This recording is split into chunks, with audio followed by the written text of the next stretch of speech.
Assalamualaikum warahmatullahi wabarakatuh. Saat ini kita akan beranjak ke materi yang baru, yaitu tentang bahan bakar dan proses pembakaran.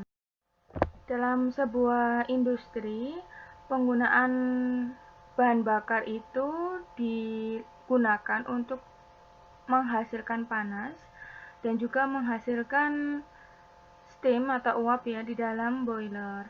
Nah, bahan bakar yang umum digunakan itu ada 3, yaitu batu bara, kemudian minyak, dan juga gas alam.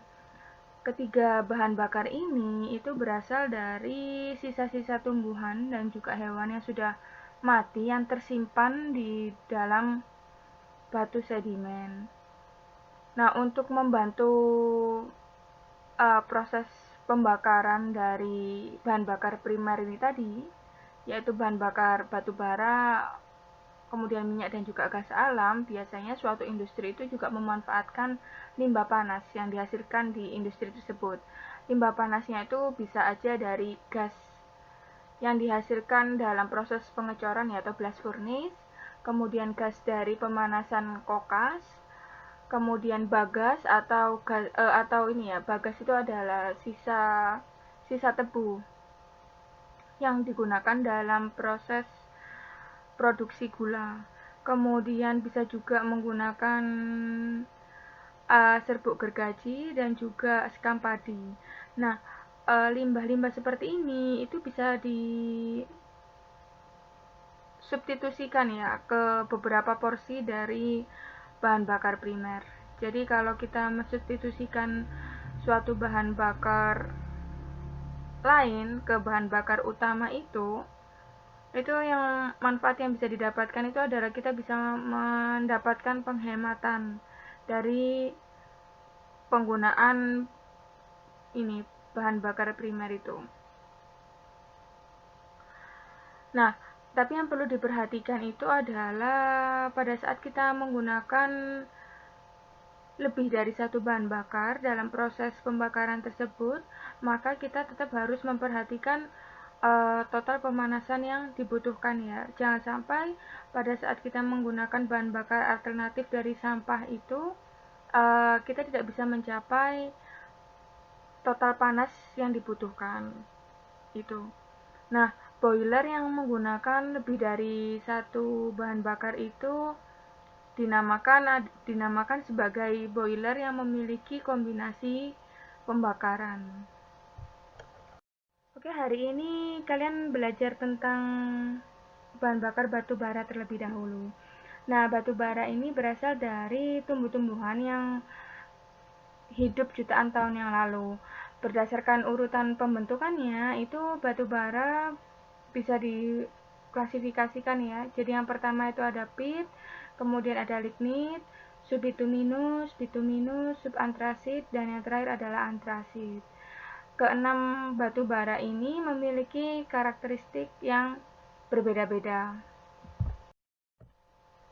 Nah, ini adalah karakteristiknya. Kalau kalian lihat di sini ada panah warna biru, kemudian ada yang merah ya. Kalau untuk yang warna merah itu semakin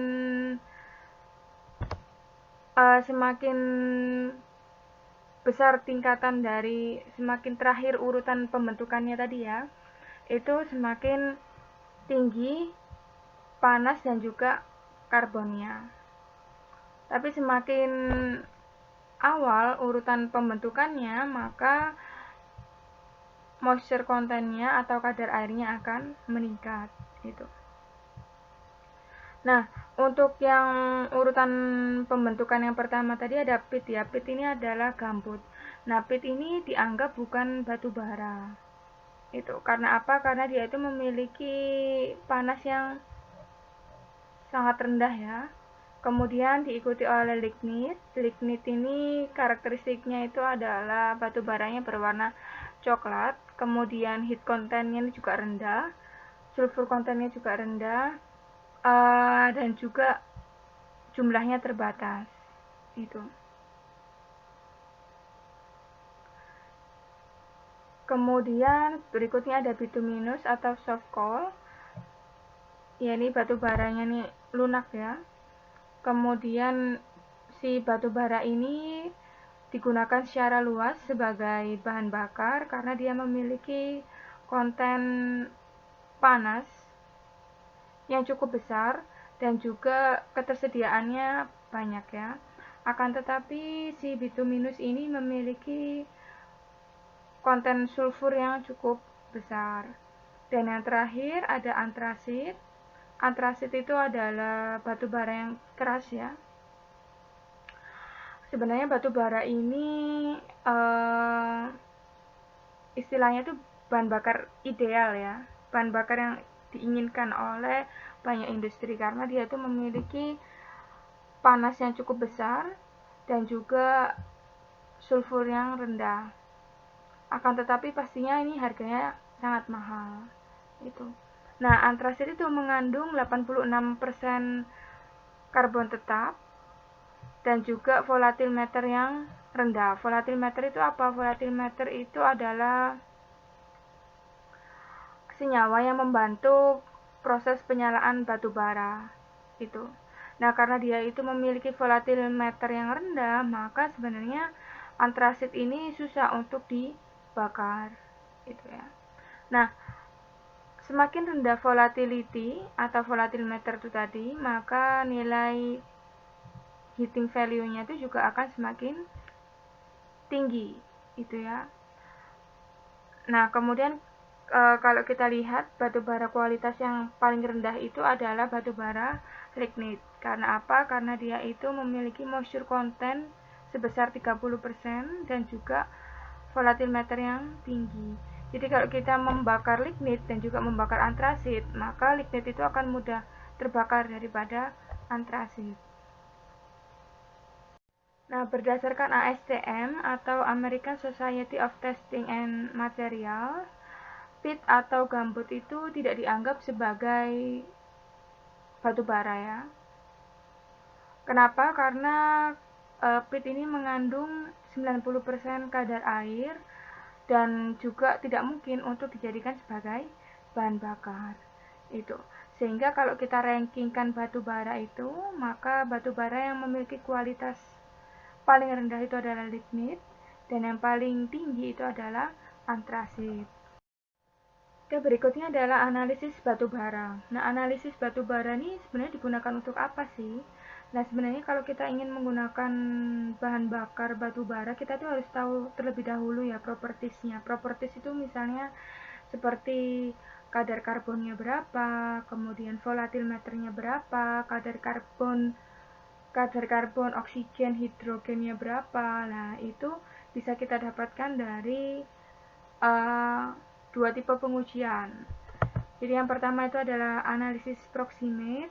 Jadi analisis proximate ini digunakan untuk mengetahui bagaimana perilaku batu bara pada saat batu bara tersebut dipanaskan. Kemudian yang kedua adalah analisis ultimate. Jadi analisis ultimate ini kita ingin mengetahui elemen kimianya ya, yang menyusun dari batu bara tersebut bersamaan dengan kandungan ash dan moisture. Ash itu adalah ini sisa pembakaran, debu sisa pembakaran. Oke, berikutnya analisis proximate ya. Jadi untuk mengetahui karakteristik proximate-nya itu kita bisa melakukan beberapa prosedur yang beda-beda ya, sesuai dengan properties apa yang pengen kita cari.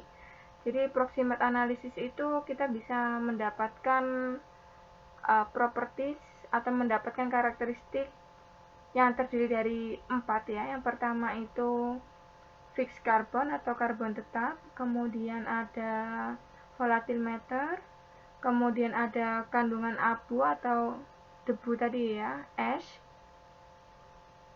dan yang terakhir itu adalah kadar air itu. Oke, untuk yang pertama, kalau kita pengen tahu berapa sih kandungan air pada batu bara, maka caranya itu adalah kita memanaskan 1 gram batu bara dengan menggunakan temperatur sebesar 105 derajat Celcius selama 1 jam ya. Maka batu bara tersebut yang kita panaskan itu kan akan mengalami penurunan berat ya. sehingga penurunan berat tersebut yang dihitung sebagai moisture content yang terkandung dalam batu bara. Itu. Kemudian berikutnya, kalau kita pengen tahu berapa sih volatimeternya, maka kita bisa lakukan pemanasan 1 gram batu bara pada temperatur 950 derajat Celcius, dan pemanasannya tersebut itu dijaga selama 7 menit. Nah, pada saat proses pemanasan pastinya juga akan terjadi penurunan berat ya. Nah, penurunan berat ini disebabkan karena adanya pengurangan moisture dan juga volatimeter. Nah, volatimeter yang terkandung dalam batu bara atau terkandung dalam bahan bakar apapun itu menunjukkan bahwasannya batu bara tersebut itu akan terbakar dengan menunjukkan nyala api yang pendek atau panjang, dan atau bisa juga digunakan untuk mengindikasikan apakah batu bara tersebut itu memproduksi atau menghasilkan smoke atau asap ya. Semakin besar nilai VM-nya atau semakin volatil batu baranya, maka asap yang dihasilkan juga akan semakin besar. Oke, berikutnya misalnya kita ingin mengetahui karakteristik debunya ya, atau karakteristik abunya atau ash. Maka cara yang bisa dilakukan adalah dengan memanaskan 1 gram sampel dari batu bara di dalam crucible yang tidak tertutup ya, pada temperatur 720 derajat Celcius sampai batu baranya itu terbakar sempurna. Itu. Dan juga sampai mencapai berat konstan.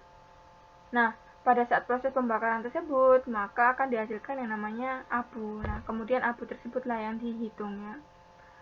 Oke, kemudian untuk fixed carbon atau karbon tetap, itu sebenarnya bisa dihitung dengan mengurangi 100%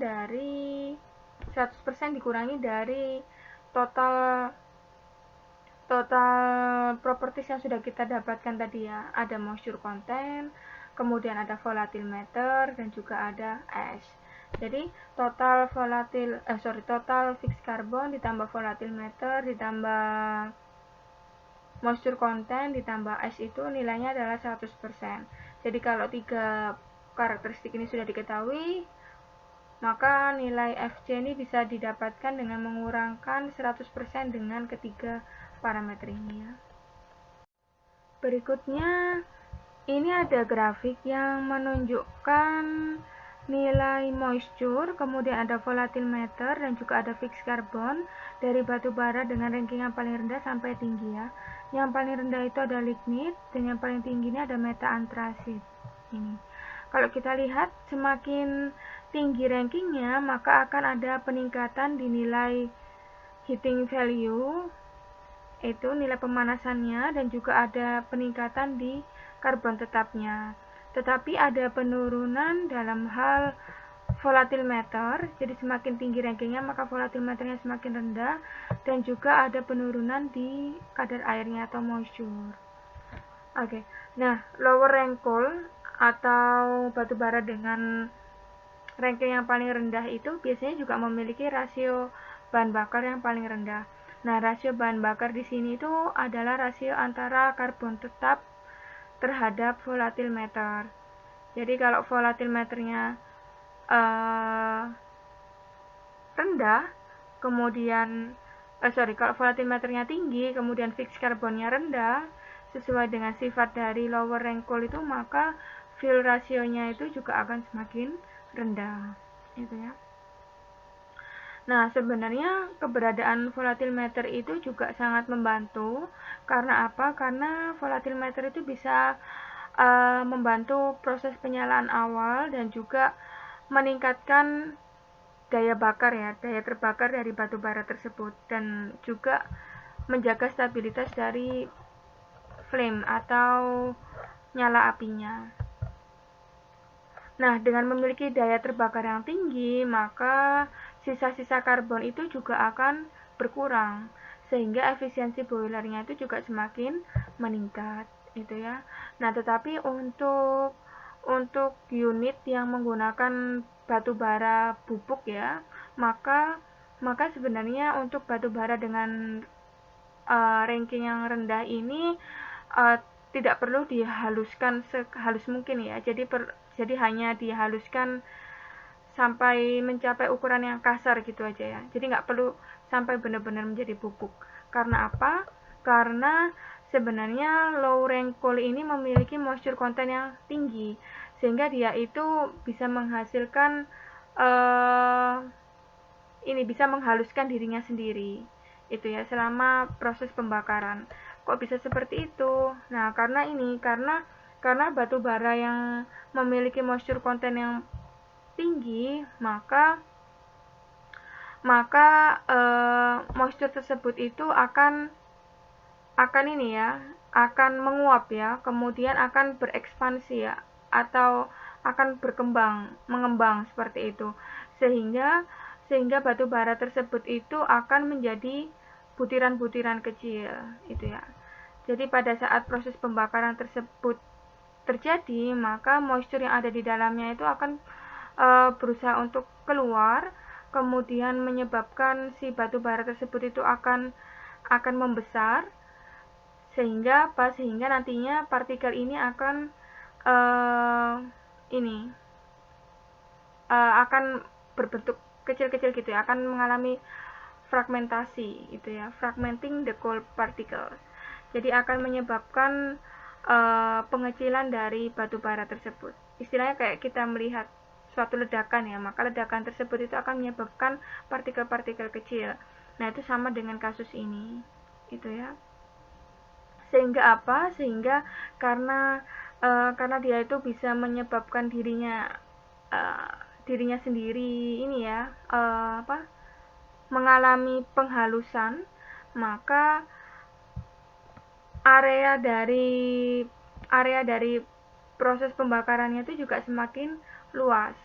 Luasan area yang akan terekspos oleh proses pembakaran itu akan semakin luas, sehingga apa? Sehingga daya terbakarnya itu atau high combustibility-nya itu juga akan semakin baik, akan semakin besar ya. Itu.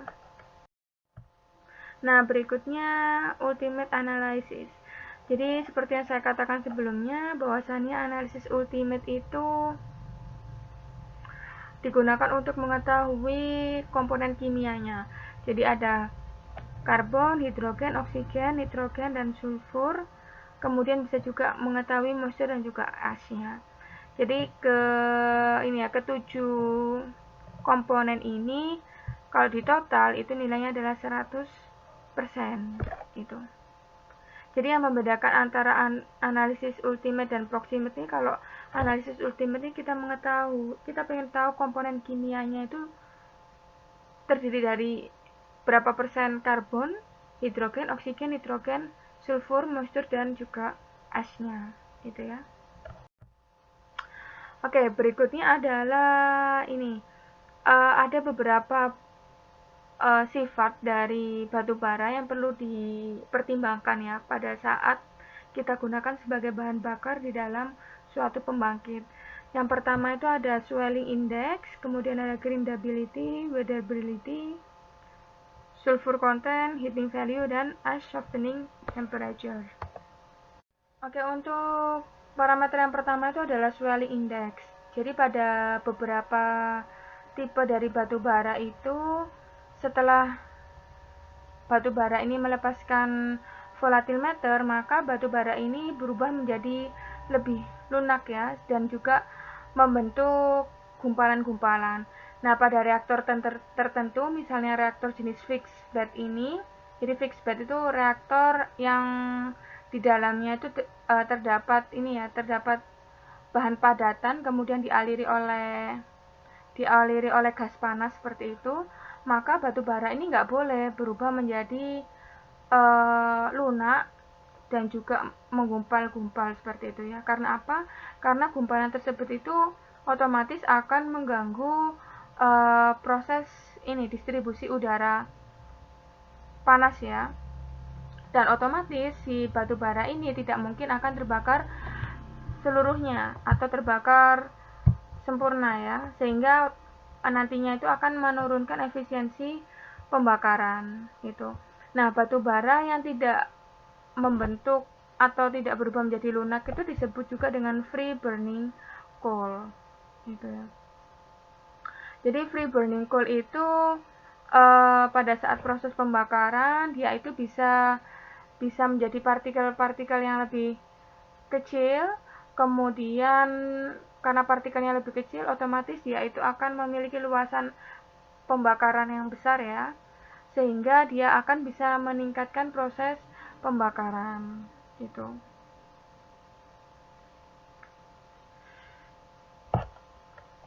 Oke, kemudian nah berikutnya itu checking coal atau batu bara yang lunak itu tadi itu biasanya digunakan untuk memproduksi coke ya. Coke ini adalah kokas dengan cara apa? Dengan cara memanaskan di dalam oven coke itu dengan tanpa ketersediaan dari udara itu ya. Nah, sebenarnya kokas ini bisa digunakan di dalam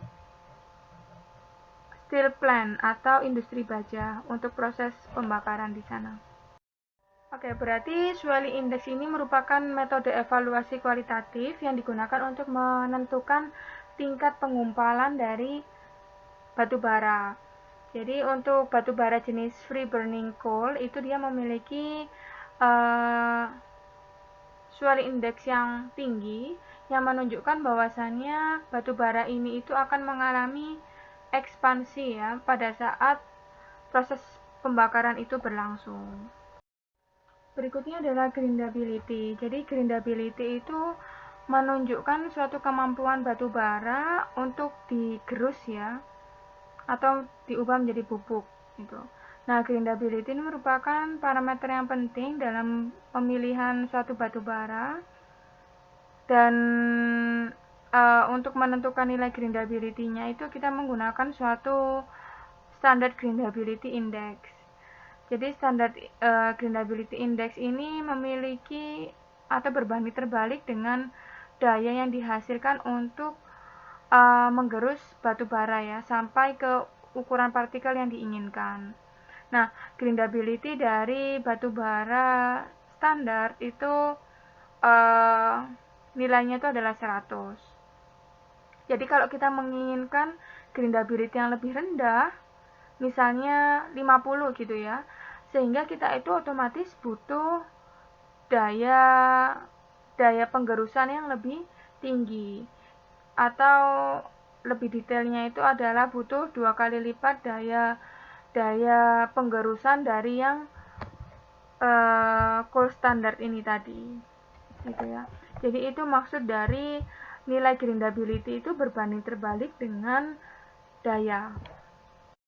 Nah, berikutnya ada weather ability. Jadi weather ability ini adalah parameter yang digunakan untuk mengukur kemampuan batu bara itu untuk disimpan dalam waktu yang cukup lama ya, tanpa mengalami proses degradasi sehingga menjadi partikel-partikel kecil.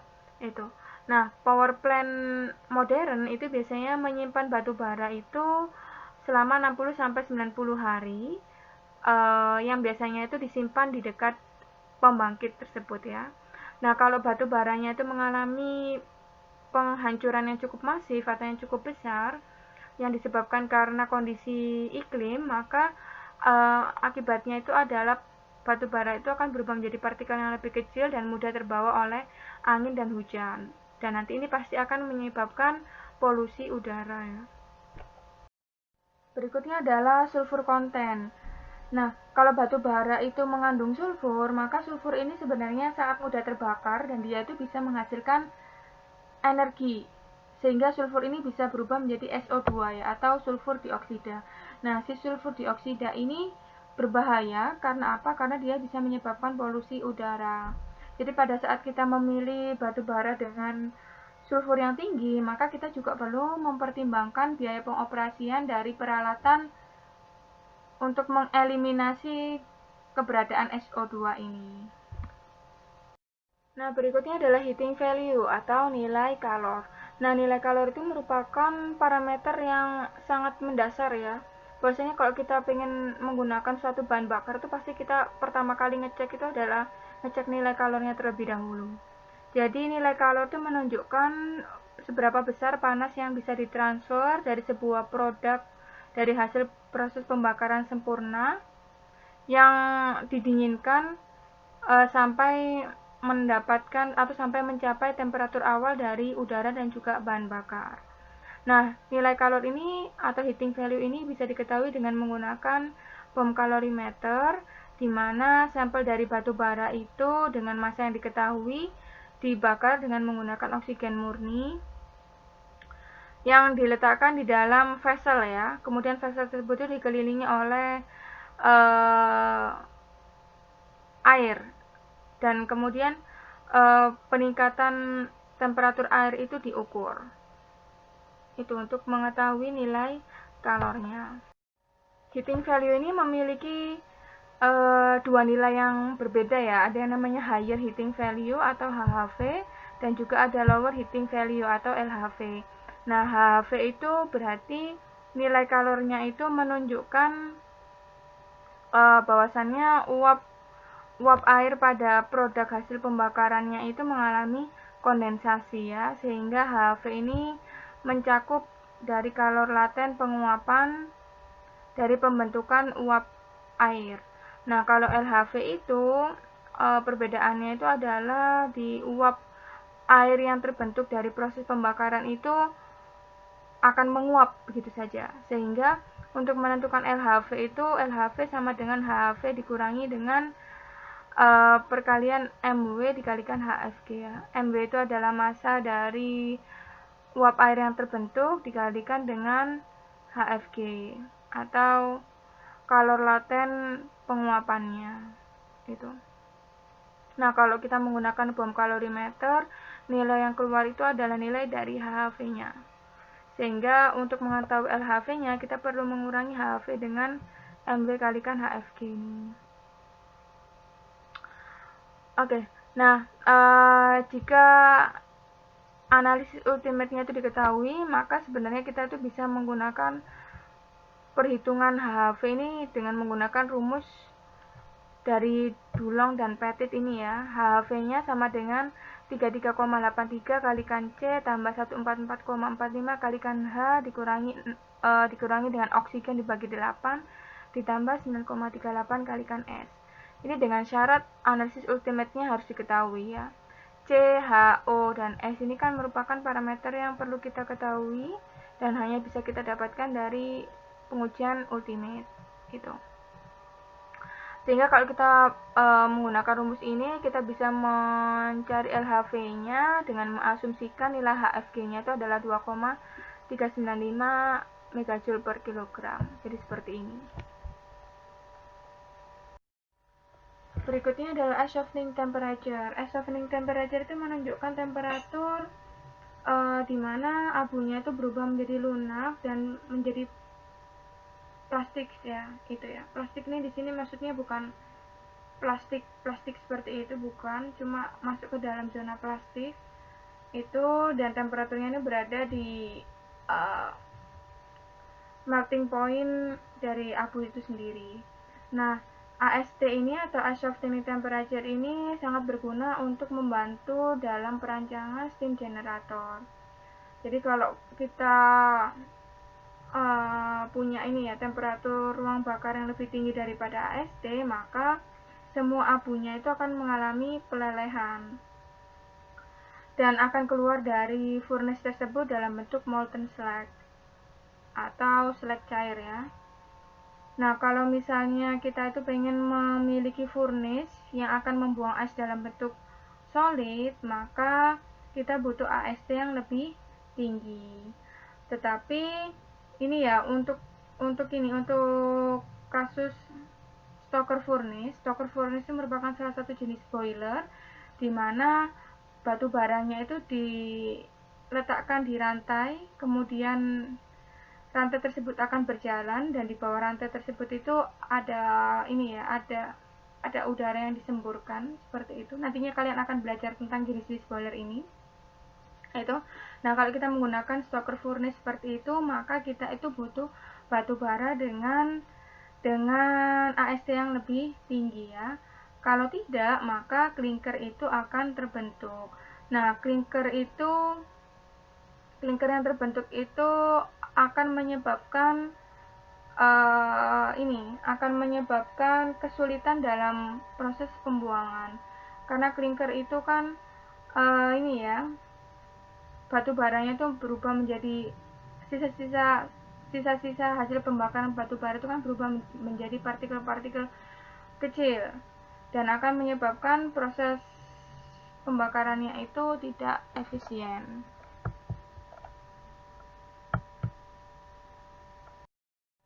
Berikutnya adalah spontaneous combustion atau proses pembakaran secara spontan. Nah, proses pembakaran batu bara itu sebenarnya bisa berjalan secara cepat seperti yang ada di dalam furnace atau boiler itu ya, atau bisa juga berjalan secara lambat seperti yang ada di dalam stockpile atau di dalam timbunan batu bara. Nah, kalau misalnya proses pembakarannya itu berjalannya itu secara lambat, maka terjadi penurunan energi konten dan otomatis itu akan menurunkan heating value dari bahan bakar.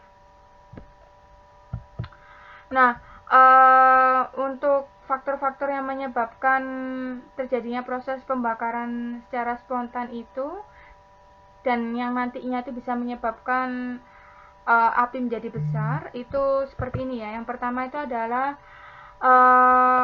rank of coal atau urutan ranking dari batu bara. Jadi kalau untuk batu bara dengan low rank itu lebih rentan karena apa? Karena batu bara ini itu memiliki porositas yang lebih besar ya. Karena kalau misalnya porositas yang lebih besar itu maka dia mudah mengikat udara sehingga otomatis akan mudah terbakar. Jadi sebenarnya kalau kita tinjau di segitiga api ya, proses pembakaran itu bisa terjadi karena segitiga api itu tadi. Yang pertama itu karena adanya udara, kemudian karena ada panas, dan yang terakhir itu adalah bahan bakar. Itu. Jadi kalau ada 3 hal tersebut sudah pasti akan terjadi proses pembakaran. Kemudian yang kedua itu adalah jumlah dari luasan area yang terekspos terhadap udara ya. Kalau semakin besar luasan areanya ya dia akan mudah untuk terbakar gitu ya. Kemudian berikutnya temperatur sekitar. Kalau temperaturnya di sekitar itu tinggi, maka akan memicu timbulnya panas sehingga akan menyebabkan pembakaran. Kemudian ada konten oksigen dalam batu bara. Sama seperti yang saya katakan sebelumnya, bahwasannya oksigen ini juga merupakan salah satu elemen yang ada di dalam proses pembakaran, sehingga dia juga bisa memicu proses pembakaran. Dan yang terakhir itu adalah pengaturan dari timbunan batu bara. Jadi kalau kita pengen menyusun batu bara dengan seperti bentuk gunung itu ya, atau tumpeng seperti itu, kemudian kita taruh batu bara yang halus berada di puncaknya, maka pengaturan seperti itu sebenarnya lebih rentan untuk terbakar. Karena apa? Karena bisa menyebabkan terjadinya proses natural konveksi ya, atau konveksi secara natural. Jadi udara itu akan bisa bebas masuk karena dia ringan kan. Otomatis adanya udara, kemudian adanya bahan bakar yaitu batu bara dan juga panas, maka itu bisa menyebabkan munculnya proses pembakaran, bisa memicu proses pembakaran. Nah, oleh karena itu untuk mencegah pembakaran secara spontan itu, maka kita itu butuh mengeringkan atau kita butuh meletakkan batu bara itu dalam lingkungan yang cukup kering gitu.